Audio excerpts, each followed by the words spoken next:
Bank olmayan kredi təşkilatından, yəni BOKT-dən kredit götürürsən, ondan sonra onu vaxtında ödəyib bitirirsən, gedirsən banka kredit götürməyə, sənə kredit vermirlər. Niyəsini mən izah edənədək mütləq şəkildə kanala abunə olun.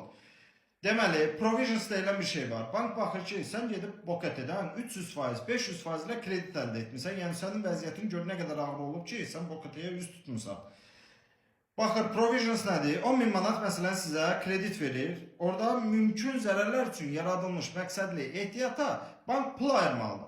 10.000 manat üçün misal BOKT-dən götürməyənə 1% ayırır, məsələn 100 manat. Bu rəqəmlərin hamısı şərtidir, onun da altından xətt etdiyim. BOKT-dən götürülmüş müştəri riskli müştəri olduğuna görə onu ayırır, 10%, o da eləyir 1000 manat. Bank da bunu qoyur mümkün zərərlər üçün yaradılan ehtiyata. O ehtiyat bilirsiniz nədir? Dondurulmuş vəsait. Bankın mənfəətini salır aşağı, gəlirliyin salır aşağı, dondurulmuş vəsait əldə vuramır, qoyur qalır orada.